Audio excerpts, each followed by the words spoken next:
Well, what I'm tinkering with today is another Victor Victrola knife. This one is number 99417. No, 99117. That is 1914. 1914. Now, I just recently did a 1911, which was the first Victrola knife.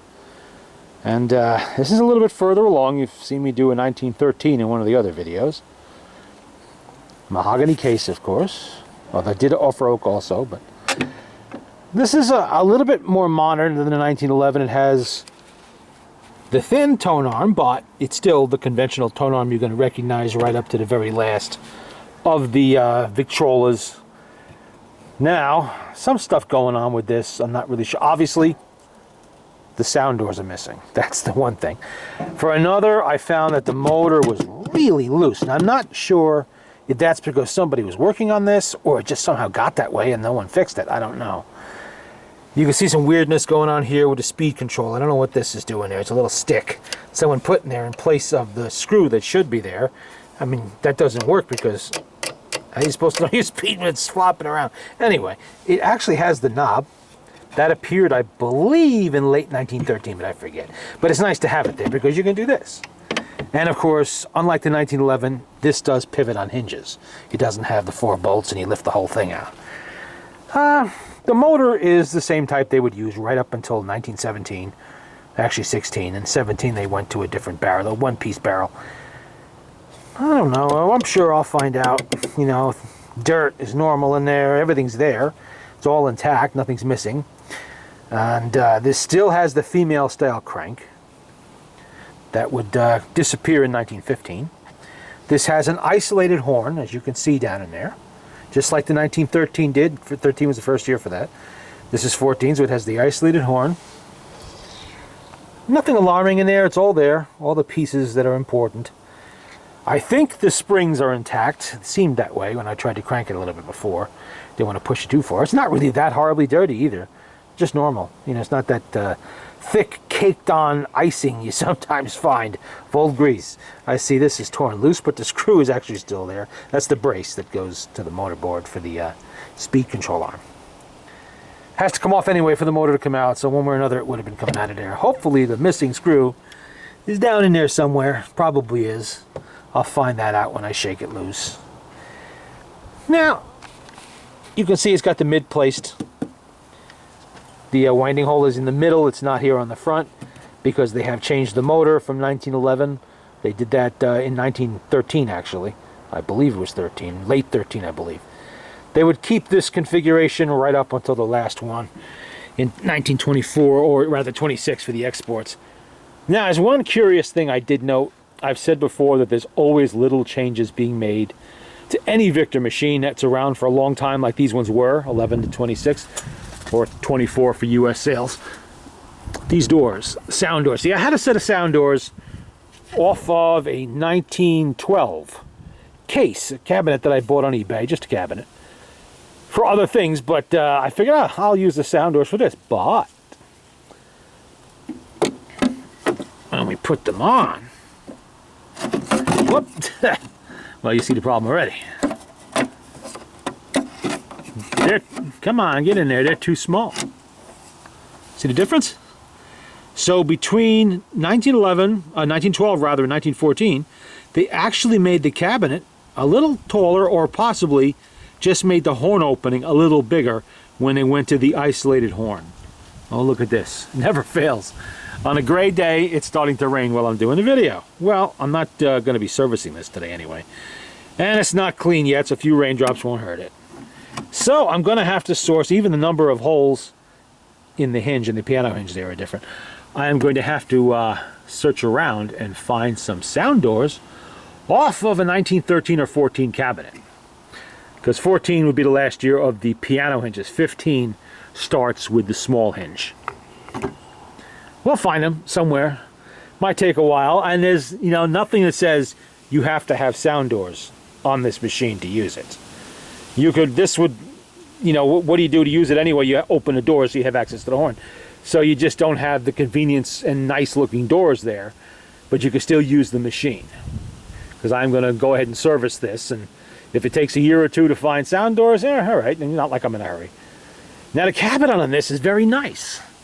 You know, don't let the little scratches and scrapes bother you too much, because that tends to disappear when you clean them. And it's dirty as all hell, you can definitely see that. But really, it's not in bad shape at all. You know, just a little scraping here and there, some minor scratching, some hazing. There's no lift on the veneer. You always look for that. This rail right here is not split off. That little glued on piece they have there all around. You know, the corners aren't all gouged away and everything. All very nice veneer. The corners aren't separated either. See, that's what you look for in a cabinet. Don't be too worried when you see one that's all dark like this. That's normal. That's just normal patina of natural shellac that ages like that. And dirt. That's dirt. You know, that's 100 and what is this? 106 years. 106 years of dust, wax buildup, fingerprint oils, smoke residue, and who knows what else. You know, sitting around in a home, in an attic, or wherever it was hiding. See, normally a little cotton cleanser will lift most of that off of there. It's not going to lighten it too much, because that's just the normal age on shellac, you know, but it will make it look a lot nicer. Even on the lid, I think, did I show the lid before? I think I did. Let's put it down again. I'll show you. Motorboard's got a little scratch there, but that's not bad. Normal patina on the tone arm, that will come right off of there. The lid's got some scratches, but it's not bad here in the corners. There's no separation here. You know, a few little things there, but not bad. Definitely not bad considering the age of this machine. You know, it's really nice. Not even a lot of alligatoring in most of the top. It's kind of surprising, because that's usually the first part that has the alligatoring. And there's a little bit here, but even that's not that bad. That'll all clean up very nicely. It won't look anywhere near as nasty as this one. I'm done with it. And it doesn't require a refinish. Some people see that, gotta refinish it. It's shot. No, it's not. It's just got a little age on it. You know, I got a little age on me too. Gonna run me through the ringer. So this will be the next project. Not today. It's too cold. It's starting to sprinkle. And it's getting dark. You know, winter time is rapidly approaching us here. I'm gonna have to move my operation inside pretty soon, get all set up for that. Which is unfortunate, because I like to do the messy stuff outside, because it stinks. You know, there's cleaning cabinets and scrubbing motors, which involves solvents. Not the most pleasant thing to do when you're inside.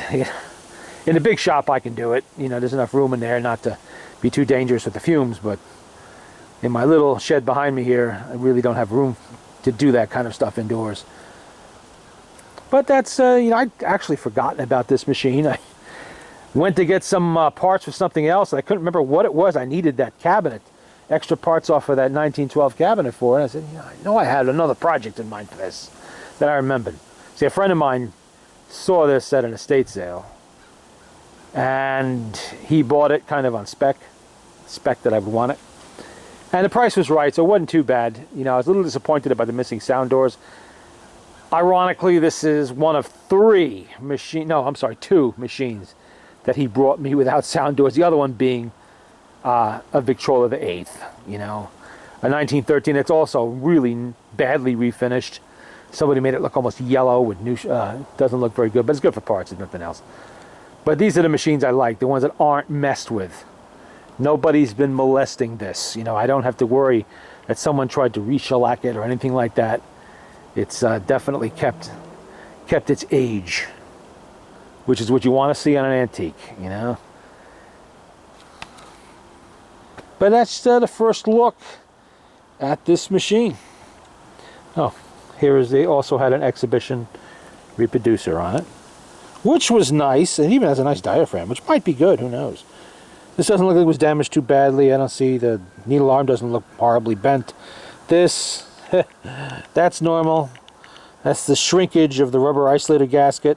You can see what a horrible job that would do at maintaining an airtight seal back there. Not good, but that'll be rebuilt. I'll rebuild that.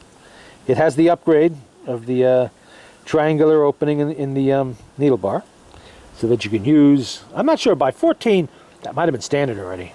I have to look into that. That's for the fiber needles. Actually, the price he paid for this machine this made it worthwhile. These are getting more and more difficult to find in good shape, and the average price of one in this condition is about $50 to $65 now, on average. You can get some with broken needle bars and really messed up stuff. Let's see. Oh yeah, see, even the little thumb screw, it turns nice. No problems there. And we'll get it together. We'll figure it out. But that's first look at 1914. Actually, this is the first 1914 I've done. I have done 1911, 1912, 1913, 1915, several 1916s, 1917, you just saw me do a 1918. I have a 1919 and a 1920. And I've had a 23. I don't think I'm sorry, a 21 and a 23. I don't think I've had a 24 yet, although I do have one oak one. I forget what year that one is. That might be a later one, but we'll figure that out later. So this is actually my first 1914 Victrola tonight. And there you go.